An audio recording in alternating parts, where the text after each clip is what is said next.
The basic healing principle of Ayurveda is to bring our internal environment in line with the natural and external environment. While it is a vast and intricate science one could spend lifetimes studying, its basic principle of like attracts like can be easily applied in our everyday lives. In order to counteract an imbalance, we apply the principle of opposites. For example, if you're overheated, indicating, let's say, perhaps a pitta imbalance, consuming foods that are more cooling, or taking a nice swim, or walking in nature, can help to counteract this. This is because just as the body contains various qualities, so too does the world around us. So if we pay close enough attention, we too can come to notice these qualities as well as utilize the principles for self healing. So, another example we can consider is the quality of dryness expressed, let's say, in the joints, hair, skin, nails, bowels, and so on. So, Vata dosha being the only dry dosha, these manifestations may be indicative of a Vata imbalance. So, oils are therefore the most Vata pacifying products that can be utilized both internally as well as obviously externally. So, the opposite would then be applied for, say, a kapha imbalance expressed through excess mucus and congestion, for example. So, these symptoms being wet and cool in nature can be managed with more drying treatments. Honey, for example, is drying and heating in nature and therefore can be utilized to reduce excess kapha. Oil usage should then be limited when addressing specific kapha imbalances. Okay, so we've now established that Ayurveda is an intricate art and science that, much like yoga and modern medical science, we can really spend our whole life studying. And while overall prognosis, prevention, and diagnosis will be specific to the individual, there are general guidelines for overall health and well being that just about everyone can implement. Exceptions are, of course, made, more often in cases concerning the elderly, young children, or those who are already ill. So do bear this in mind. So, according to Ayurveda, it's what we do every day that matters most. As such, taking time each day for physical, mental, and emotional care is essential to optimal health. Our daily routine, or dinacharya, is therefore of the utmost importance. Okay, so recommendations for a healthy daily routine include rising at Brahma Muhurta, which we can say is around sunrise, a daily meditation and exercise routine, good hygiene, eating our largest meal when the sun is highest, oil massage or abhyanga, as well as nourishing the mind and body through study and creative expression, as well as proper rest. Okay, so Brahma can be translated to mean knowledge, and while there are differing opinions as to the exact time of Brahma Muhurta, the hour of Brahma, generally waking around dawn is considered good for health as it is an optimal time for perceiving natural intelligence, which we can say is evident through the peace and serenity one experiences in the early morning.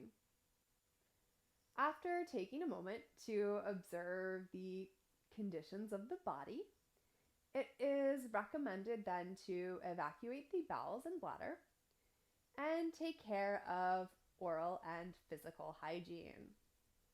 So, sipping warm water in the morning will aid evacuation and can be consumed throughout the day to assist in healthy digestion.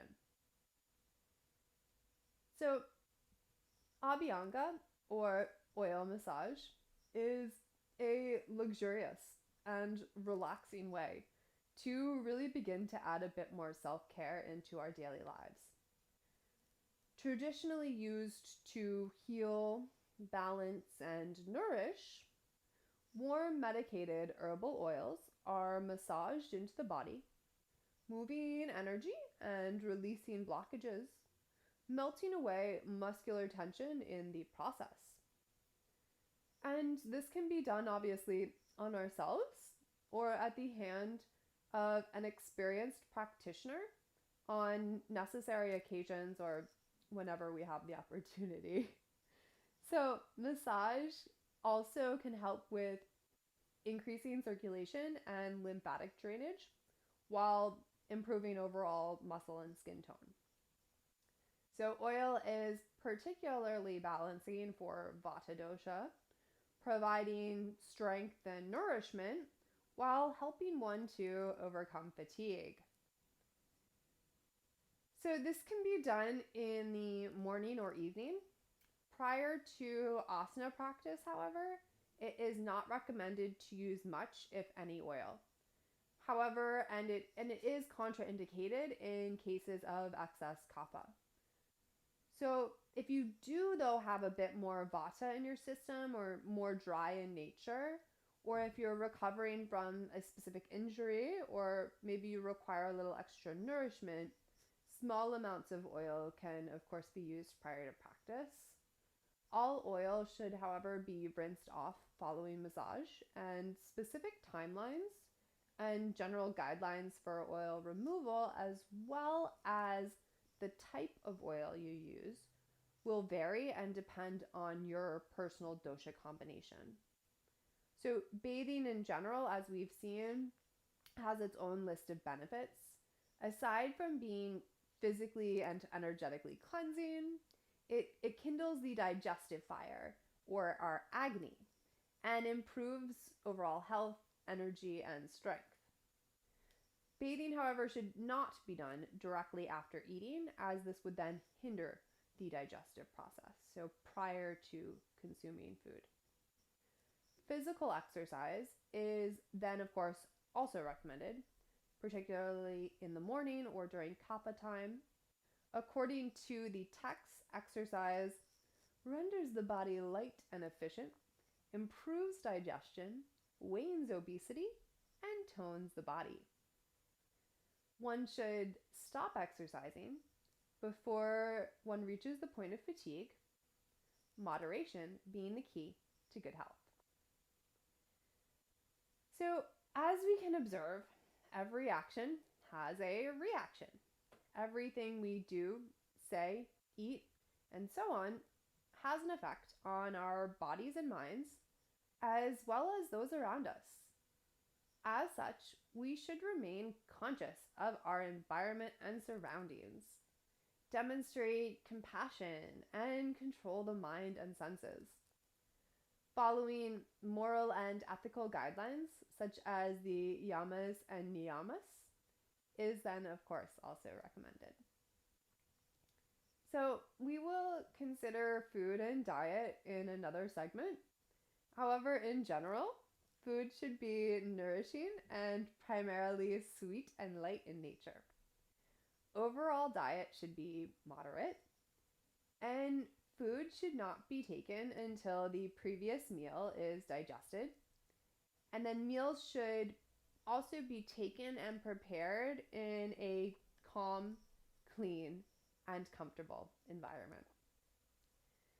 So, while many of these recommendations may sound a little obvious, we can observe that they may or may not always be the easiest to implement. Depending on our current state and circumstances, we, of course, may not always be able to follow these guidelines. However, the best way to begin to implement these practices is to initially apply one or two when you can and slowly start to build up to a more balanced lifestyle and routine.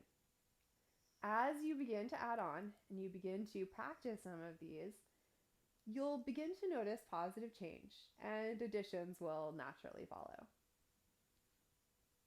Namaste.